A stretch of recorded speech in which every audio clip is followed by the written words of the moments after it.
Para entender o que aconteceu em Oak Haven, precisamos primeiro olhar para a geografia do isolamento.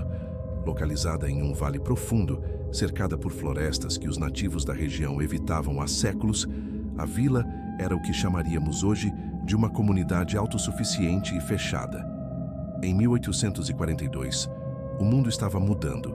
A Revolução Industrial batia à porta das grandes cidades, mas em Oak Haven, o tempo parecia ditar suas próprias regras. O silêncio daquela região era o seu maior orgulho, até que esse mesmo silêncio se tornou uma sentença de morte. No dia 14 de outubro de 1842, um caixeiro viajante chamado Thomas Miller chegou aos limites da vila, esperando encontrar o movimento habitual da feira de tecidos, mas o que ele encontrou foi o prelúdio de um pesadelo que desafia a lógica humana até os dias de hoje. Miller relatou em seu diário, recuperado décadas depois em um porão de Londres, que o ar na entrada do vale parecia mais denso, carregado com um cheiro metálico que ele não conseguia identificar. Não havia latidos de cães, não havia o som dos machados cortando lenha, nem o choro de crianças. Apenas o vento batendo contra as portas entreabertas das primeiras casas. Ao entrar na residência da família Bennett, a primeira da estrada principal, Miller descreveu uma cena que paralisaria qualquer um. A mesa estava posta para o café da manhã. Havia pão fresco, ainda macio, e leite nas canecas. As roupas de dormir estavam dobradas sobre as camas, mas a família, pai, mãe e 4 filhos, havia desaparecido.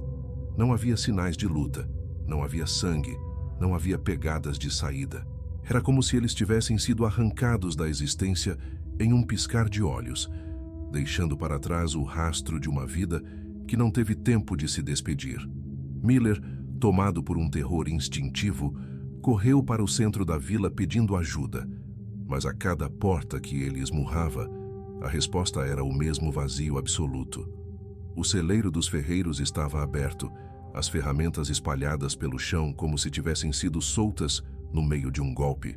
O cavalo ainda estava atado à carroça, mas o animal tremia violentamente, com os olhos fixos em um ponto invisível no horizonte, recusando-se a emitir qualquer som. É aqui que o incidente de Oak Haven começa a ganhar contornos que o FBI, se existisse na época, classificaria como uma anomalia de massa. O que poderia fazer 3.000 pessoas abandonarem seus lares simultaneamente, sem levar um único pertence, uma única moeda ou uma peça de roupa extra? As primeiras teorias da época falavam em uma praga fulminante, mas não havia corpos. Outros sugeriam um culto religioso que teria levado todos para a floresta em um ato de fanatismo, mas os registros paroquiais mostravam uma comunidade estável e sem tendências extremistas.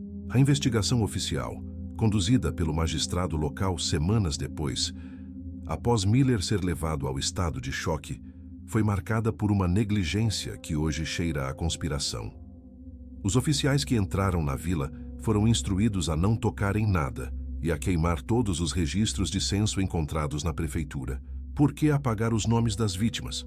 Por que tratar um desaparecimento em massa como um erro administrativo? Conforme mergulhamos nos detalhes forenses daquela época, percebemos que a sala de jantar da família Bennett não era a única com detalhes perturbadores. Em quase todas as casas, os relógios de parede haviam parado exatamente no mesmo minuto, 3h42 da madrugada. Esse detalhe, ignorado pelos investigadores de 1842, é a peça-chave que conecta Oak Haven a algo muito mais sombrio do que uma simples fuga ou crime comum. Estamos falando de um evento sincronizado, algo que afetou cada engrenagem, cada batimento cardíaco e cada átomo daquele vilarejo ao mesmo tempo. Enquanto Thomas Miller fugia desesperado para a cidade vizinha, ele afirmou ter visto luzes estranhas emanando do solo da floresta, uma névoa azulada que parecia respirar entre as árvores. Seria um fenômeno natural desconhecido ou algo que a ciência daquela época preferiu enterrar para não causar um pânico generalizado no país? O incidente de 1842 não é apenas a história de uma vila que sumiu. É o relato de como o governo da época decidiu que era mais fácil apagar uma cidade do mapa do que explicar o que aconteceu com seus cidadãos. Se você está gostando desse clima de mistério histórico, prepare-se, porque a análise do que foi encontrado nos poços da cidade semanas depois vai mudar tudo o que você pensa sobre esse caso. Quando o magistrado local e o pequeno destacamento de soldados finalmente entraram em Oak Haven, 10 dias após a fuga de Miller, a atmosfera de abandono havia sido substituída por algo muito mais sinistro, uma sensação de vigilância invisível. O relatório oficial, que permaneceu trancado nos arquivos da coroa por mais de um século, mencionava que o silêncio não era mais vazio. Ele era pesado, como se a própria vila estivesse prendendo a respiração. Ao iniciarem a busca sistemática por sobreviventes, os soldados começaram a notar que, embora os corpos humanos estivessem ausentes, os animais que sobreviveram apresentavam um comportamento de terror absoluto. Os cães não latiam. Eles se escondiam nos cantos mais escuros das casas, com as patas ensanguentadas de tanto cavar o assoalho, como se tentassem desesperadamente se enterrar para fugir de algo que vinha de cima. Foi durante a inspeção dos poços de água da vila que a investigação tomou um rumo macabro. O poço central, que abastecia a praça principal, estava obstruído. Ao baixarem uma lanterna para verificar o bloqueio, os oficiais não encontraram pedras ou entulho, mas sim centenas de sapatos, calçados de couro de homens, sapatos delicados de mulheres e pequenos sapatos de crianças, todos amontoados no fundo, úmidos, mas sem nenhum sinal de desgaste por luta. Era como se, em um momento de transe coletivo, os habitantes tivessem caminhado até ali, retirado seus calçados e os jogado no abismo antes de seguirem para o seu destino final. Mas onde estavam os corpos? A análise forense primitiva da época notou algo que os investigadores modernos de casos enigmáticos chamariam de assinatura de radiação ou calor extremo. As paredes internas de várias residências apresentavam manchas escuras, sombras permanentes projetadas contra o papel de parede, como se alguém estivesse parado ali e uma luz intensa tivesse queimado o ambiente ao redor, deixando apenas a silhueta da pessoa marcada na estrutura. Esse tipo de fenômeno só seria compreendido pelo mundo décadas depois, mas em 1842 foi classificado como feitiçaria ou combustão espiritual. O sargento responsável pela busca, um veterano das guerras napoleônicas chamado Elias Thorne, escreveu em uma carta confidencial à sua esposa que o mais perturbador não era o que faltava, mas o que havia sido adicionado. Ele mencionou que no centro da igreja do vilarejo, as bíblias e rinários não foram apenas espalhados, mas organizados em um padrão geométrico perfeito no chão, formando um círculo que parecia apontar para as coordenadas exatas do norte magnético. Além disso, Thorne descreveu que o cheiro metálico que Miller sentira havia se transformado em um odor de ozônio, semelhante ao que se sente logo após uma tempestade de raios violenta, mas o céu sobre Oak Haven permanecia limpo e sem nuvens. Conforme os soldados avançavam para a periferia da vila, onde as fazendas se fundiam com a floresta densa, eles encontraram a primeira evidência física de que o incidente não fora pacífico para todos. No limite da mata, as árvores apresentavam marcas de garras humanas. As unhas de alguns habitantes foram encontradas cravadas nas cascas dos carvalhos, indicando que no último momento alguns tentaram se segurar à realidade física, lutando contra uma força que os puxava para dentro da escuridão da floresta. O magistrado, temendo uma revolta nas cidades vizinhas ou uma explicação que envolvesse o sobrenatural, ordenou que a busca fosse encerrada imediatamente. No entanto, um detalhe foi omitido de todos os registros públicos: o desaparecimento de 3 dos soldados que faziam a guarda noturna no segundo dia de investigação. Eles simplesmente sumiram de seus postos, deixando apenas seus rifles carregados e suas fardas perfeitamente dobradas sobre a grama, repetindo o padrão de desaparecimento dos civis. O medo entre os sobreviventes da equipe de busca foi tanto que um motim quase estourou, forçando o magistrado a declarar a área como zona de peste para justificar o isolamento total. Foi então que uma figura misteriosa surgiu nos registros. um homem identificado apenas como o Alquimista, que morava em uma cabana isolada na colina acima de Oakhaven. Enquanto todos fugiam, ele foi visto caminhando em direção ao centro do vilarejo, carregando um estranho dispositivo de cobre e vidro.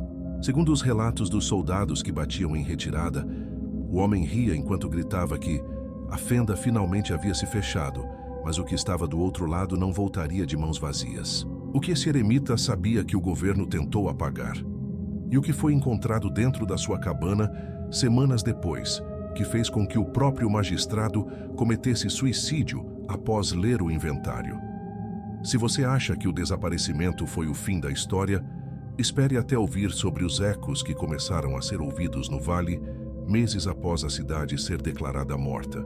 O isolamento de Oakhaven, após o decreto de zona de peste, deveria ter enterrado o assunto para sempre. Mas o que aconteceu nos meses seguintes transformou o vale em um lugar de terror lendário para os vilarejos vizinhos. Em 1843, relatos de pastores que se aproximavam das fronteiras da Vila Morta começaram a inundar as tabernas de cidades a quilômetros de distância. Eles falavam sobre os ecos. Durante o crepúsculo, o som de 3.000 vozes parecia emergir do solo, um murmúrio indistinguível que soava como uma prece ou um lamento coletivo. Mas quando os curiosos tentavam localizar a fonte, o som se deslocava, como se as vozes estivessem presas nas próprias correntes de ar do vale. Foi nesse clima de paranoia que uma segunda expedição, desta vez não oficial e composta por acadêmicos e curiosos, financiados por uma sociedade secreta de Londres, decidiu invadir a área proibida. O grupo era liderado pelo Dr. Alistair Vance, um estudioso de fenômenos atmosféricos e magnetismo. O que Vance registrou em seus cadernos de campo, que sobreviveram a um incêndio suspeito anos depois, traz detalhes que a autópsia da primeira investigação ignorou completamente. Ao entrar na cabana do homem conhecido como o Alquimista, na colina de Oakhaven, Vance encontrou as paredes cobertas não por símbolos ocultistas, mas por cálculos matemáticos complexos que pareciam descrever flutuações no tempo e no espaço. O inventário que levou o magistrado anterior ao suicídio continha a descrição de um objeto encontrado no centro da cabana. Um globo de vidro preenchido com um líquido negro que, segundo Vance, vibrava em uma frequência que causava náuseas imediatas e sangramento nasal em qualquer um que se aproximasse. Mas o verdadeiro horror foi descoberto quando a equipe de Vance decidiu realizar uma escavação sob a igreja de Oakhaven, onde os inários foram encontrados em círculos geométricos. A cerca de 3 metros de profundidade, eles não encontraram os corpos desaparecidos, mas algo muito mais perturbador: os restos mortais de uma civilização muito mais antiga, cujos ossos estavam fundidos ao solo de uma maneira que sugeria um evento de calor extremo ocorrido há milênios. A teoria de Vance era de que Oakhaven fora construída sobre uma cicatriz da realidade, um ponto onde a barreira entre as dimensões era perigosamente fina. O incidente de 1842 não teria sido um ataque ou uma fuga, mas uma correção geográfica. Em suas notas, Vance descreveu que os habitantes de Oakhaven começaram a sofrer de alucinações coletivas meses antes do desaparecimento. Eles afirmavam ver pessoas que não estavam lá caminhando entre eles, versões de si mesmos, mas com roupas de séculos diferentes. Isso nos leva de volta ao detalhe dos relógios parados às 3h42 da madrugada. Para a ciência da época, era apenas uma coincidência. Para Vance, era a prova de que o tempo havia congelado para aquelas 3.000 pessoas, enquanto o resto do mundo continuava a girar. Durante a terceira noite da expedição de Vance, o fenômeno se repetiu em menor escala. Um de seus assistentes, enquanto montava a guarda, relatou ter visto a família Bennett, a mesma que Thomas Miller descreveu, caminhando em direção ao poço central. Ele descreveu que eles pareciam transparentes como névoa, mas seus olhos eram vazios, como buracos negros no rosto. Quando ele tentou tocá-los, sentiu um frio tão intenso que sua mão ficou paralisada instantaneamente, apresentando sintomas de congelamento severo em pleno outono. O pânico se instalou na expedição quando eles perceberam que o líquido negro no globo de vidro do alquimista começara a brilhar com a mesma luz azulada que Miller vira na floresta. Foi nesse momento que o Dr. Vance percebeu o erro fatal de todos os que tentaram entender Oakhaven. Eles achavam que os habitantes haviam sido levados por algo externo, quando, na verdade, a própria terra os havia consumido para preencher um vazio que o alquimista inadvertidamente abrira com seus experimentos. O diário de Vance termina abruptamente com uma frase que ainda intriga investigadores de mistérios históricos. O poço não é uma reserva de água, é uma garganta. O que isso significava? A resposta veio quando membros remanescentes da expedição voltaram ao Poço Central semanas depois e descobriram que os sapatos que antes o obstruíam haviam desaparecido, substituídos por uma substância orgânica que se assemelhava a tecido muscular humano, revestindo as paredes de pedra do poço. A vila de Oakhaven não estava apenas abandonada. Ela estava se transformando em algo vivo, algo que o governo britânico decidiu que precisava ser erradicado da face da Terra. Mas como você destrói algo que não pertence totalmente a este mundo? O plano que se seguiu foi o mais ambicioso encobrimento do século XIX, envolvendo o uso de explosivos experimentais e a inundação proposital do vale, transformando o que restava de Oakhaven em um lago artificial que hoje é conhecido apenas por um número em mapas militares. No entanto, mesmo sob toneladas de água, o incidente de 1842 continua a emitir sinais. Mergulhadores modernos que tentaram explorar a região relatam que, em certas profundidades, a pressão da água parece desaparecer e eles conseguem ouvir, com clareza aterrorizante, o som de um sino de igreja batendo 3 vezes. Se o que Vance descobriu for verdade, os habitantes de Oakhaven não morreram. Eles estão apenas esperando que a fenda se abra novamente.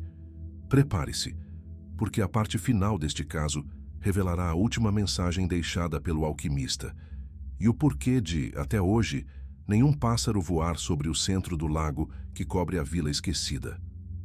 Para compreender o encerramento definitivo do incidente de 1842, precisamos olhar para o que restou nos arquivos da Sociedade Real após o grande incêndio que tentou apagar Oakhaven da história. A última peça desse quebra-cabeça não foi encontrada na vila, mas em uma pequena caixa de chumbo recuperada dos escombros da cabana do alquimista pouco antes da inundação do vale. Dentro dela, havia um cilindro de cera com uma gravação primitiva, um experimento de som que antecedia o fonógrafo em décadas. A voz registrada era trêmula, mas carregava uma urgência aterradora.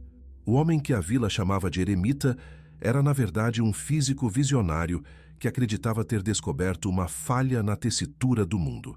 Na gravação, ele explica que a população de Oakhaven não foi vítima de uma praga ou de um culto, mas de um colapso gravitacional localizado. Segundo as suas últimas palavras, às 03h42 daquela madrugada, a barreira entre o presente e o vazio absoluto se rompeu. Ele descreve o horror de ver seus vizinhos serem desfiados pela atmosfera, perdendo a massa física, mas mantendo a consciência, presos em um estado de existência onde o tempo não avança. O que Thomas Miller viu naquelas casas não eram restos de um café da manhã interrompido, mas o eco fixo de um momento que estava se repetindo infinitamente em uma dimensão paralela. A análise forense moderna das poucas pedras que restaram do Poço Central sugere que o local atuou como o epicentro de uma implosão dimensional. Isso explica por que os sapatos foram encontrados lá. A mudança brusca na pressão atmosférica teria arrancado os calçados dos pés das pessoas antes que seus corpos fossem sugados para o vácuo. O governo britânico, ao perceber que não poderia explicar ou controlar tal anomalia, optou pela solução de terra arrasada. O vale foi inundado sob o pretexto de criar um reservatório para a crescente indústria têxtil, mas as ordens militares eram claras. A profundidade do lago deveria ser tal que nenhum raio de sol jamais tocasse o solo da antiga praça de Oakhaven. O que eles não previram é que o mal que habitava aquela fenda não poderia ser afogado. Em 1992, 150 anos após o incidente, uma equipe de topografia subaquática utilizou sonares de última geração para mapear o fundo do lago. O que as imagens revelaram paralisou os técnicos. A vila de Oak Haven ainda está lá, mas não em ruínas. As casas parecem estar em perfeito estado, as janelas de vidro intactas, apesar da pressão absurda da água. E o mais perturbador é que as luzes nas ruas parecem brilhar intensamente sob a lama, como se a energia daquele fatídico dia de 1842 ainda estivesse alimentando o local. Quando o sonar passou sobre a residência da família Bennett, captou formas humanas paradas nas varandas, olhando para cima, em direção à superfície. Estariam eles vivos em um tempo dilatado, ou são apenas impressões psíquicas de uma tragédia que se recusa a ser esquecida? O investigador especial Mike Genberg, que dedicou os últimos anos de sua vida a estudar casos de desaparecimentos em massa, acredita que Oak Haven é um aviso. Para ele, o incidente de 1842 prova que existem regiões no nosso mundo que possuem vontade própria, lugares onde a realidade é apenas uma crosta fina que pode quebrar a qualquer momento. O suicídio do magistrado, meses após o ocorrido, agora ganha um novo contexto. Em sua carta de despedida, ele escreveu que podia ouvir as crianças de Oak Haven chamando por ele através de cada poço e cada gota de chuva. Ele não suportou saber que aquelas 3.000 pessoas ainda estavam lá, conscientes e presas no escuro, esperando por um resgate que nunca viria. Hoje, o acesso ao lago é estritamente proibido. Cercas de arame farpado e patrulhas constantes mantêm os curiosos longe da região que nem sequer consta nos guias turísticos da Califórnia ou nos arquivos britânicos modernos. Mas, se você se encontrar perto daquele vale em uma noite silenciosa de outono, dizem que o ar ainda fica com aquele cheiro metálico de ozônio e o solo vibra em uma frequência que faz o coração errar o passo. A última mensagem do alquimista no cilindro de cera termina com um sussurro que serve de alerta para todos nós. Não procurem por eles. Eles já se tornaram o que nós seremos quando o relógio parar. O incidente de 1842 permanece como a cicatriz mais profunda da era vitoriana. Um lembrete de que a ciência pode abrir portas que ninguém sabe como fechar. Muito obrigado por ter acompanhado esse mistério até o fim aqui no Dark Mistérios. Se você sentiu um calafrio ao imaginar o que existe sob as águas daquele lago, deixe seu like e compartilhe sua teoria nos comentários. Você acha que eles foram levados para outra dimensão ou que a própria Terra criou uma nova forma de vida a partir do ódio e do medo? Eu vou ficando por aqui, mas a playlist de casos inexplicáveis está te esperando para mais uma jornada ao desconhecido. Até a próxima e mantenha as luzes acesas.